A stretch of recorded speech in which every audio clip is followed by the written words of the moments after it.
अच्छा, fourth class, अब हम प्रिज्म के बारे में पढ़ते हैं। प्रिज्म, प्रिज्म, ये प्रिज्म बना हुआ है। प्रिज्म ट्रायंगल होता है, मतलब 3 कोनों वाली एक शक्ल होती है और ये बिल्कुल शीशे का होता है, ठीक है ना, शीशे का बिल्कुल बना होता है। Do you now what colour sunlight is, sunlight का क्या कलर होता है? You might think it is white और येलो, आपको लग रहा होगा कि ये वाइट होती है या येलो होती है। Yes, sunlight has a yellow colour, sunlight का येलो कलर होता है, mix with red, orange, green, blue and indigo and violet, ये सारे कलर्स हैं इसमें, ठीक है ना। When light travel from air and passes through a solid, जब लाइट हवा में से गुजरती है और किसी सॉलिड चीज़ में चली जाती है, all 7 colours of sunlight become visible, तो जो 7 कलर्स हैं सनलाइट के वो हमें नज़र आना शुरू हो जाते हैं, ठीक है ना। तो keep a prism in the path of sunlight, ये प्रिज्म हम सनलाइट के रास्ते में रखते हैं, तो दूसरी साइड पे जब हम देखेंगे light will change its direction, तो लाइट इसकी डायरेक्शन चेंज कर देगी। अगर यहाँ है, यहाँ से हम देख रहे हैं तो हमें ऐसे लग रहा होगा कि ये इधर आ गई, इधर से देख रहे होंगे तो हमें इधर लग रही होगी, ठीक है ना। जिधर को हम ये लाइट की तरफ करेंगे, सन की तरफ करेंगे, इसकी डायरेक्शन चेंज हो जाएगी। ईच कलर विद बैंड, जो हर कलर है वो बैंड हो जाएगा, मुड़ जाएगा या रिफ्रैक्ट हो जाएगा with a slightly different angle, different angles के साथ।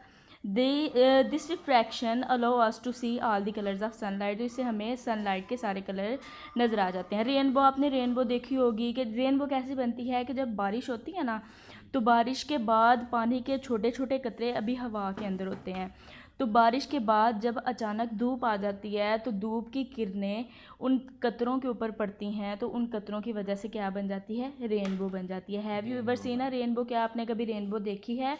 This is the result of refraction, ये रिफ्रैक्शन की वजह से होता है, लाइट की बेंडिंग की वजह से होता है।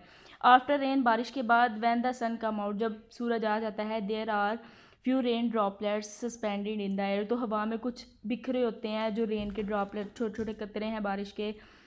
Sunlight fall on those tiny water, पानी के छोटे छोटे कतरों पर सनलाइट पड़ती है, which act as a prism, वो प्रिज्म के तौर पे काम करती है। दस रिफ्रैक्शन अकर, रिफ्रैक्शन बेंडिंग होती है, splitting the light into 7 colours, तो वो लाइट को तोड़ देती है, बिखेर देती है 7 कलर्स में, वही कालिटा रेनबो, जिसको हम रेनबो कहते हैं। उसके बाद टेलीस्कोप्स और माइक्रोस्कोप, इनका तो आपको पता है कि जो छोटी छोटी चीज़ें हैं उनको देखने के लिए इस्तेमाल करते हैं, लेकिन उनको कैसे देखते हैं कि इनके अंदर एक लेंस लगा होता है, शीशा लगा होता है, ठीक है ना। वो जो शीशा होता है वो हमें चीज़ें बड़ी करके दिखा रहा होता है। इधर जिस तरह आपके ग्लासेस होते हैं तो वो क्या होते हैं कि आपको चीज़ें बड़ी करके दिखा रहे होते हैं, छोटी करके दिखा रहे होते हैं। इसी तरह जो माइक्रोस्कोप हैं और टेलीस्कोप हैं वो भी, उनके अंदर लेंसेज लगे होते हैं, शीशे लगे होते हैं जो कि चीज़ों को बड़ा करते हैं या छोटा करते हैं।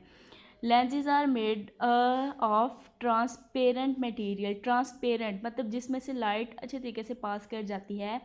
Date are specially design to refract light, light को रिफ्रैक्ट करने के लिए, बेंड करने के लिए स्पेशली बनाए होते हैं, in the way to produce larger and clear image, जिससे बड़ा सा और क्लियर इमेज बन जाता है। लेंसेज रिफ्रैक्ट लाइट, जो लेंसेज होते हैं वो लाइट को रिफ्रैक्ट करते हैं, बेंड करवाते हैं, to help us see things, चीज़ों को देखने के लिए क्लियरली, बिल्कुल साफ। Lenses used in telescopes, telescope में यूज़ होते हैं, help us to see things far away, बहुत दूर की चीज़ें देखने के लिए, जैसे हमने देखना होता है कि चांद निकला है कि नहीं या बारिश होगी कि नहीं, वो फिर हम टेलीस्कोप, आपने देखा होगा कि जब ईद आती है तो वो फिर क्या, एक कमेटी बन के बैठ जाती है, उधर टेलीस्कोप रखे होते हैं, तो उसमें से देख रहे होते हैं कि चांद नज़र आया है कि नहीं, तो उसमें उन्होंने लेंसेज लगाए होते हैं। एंड इन माइक्रोस्कोप्स, और माइक्रोस्कोप में they are use to see very small things, वो बहुत छोटी चीज़ें देखने के लिए इस्तेमाल होते हैं।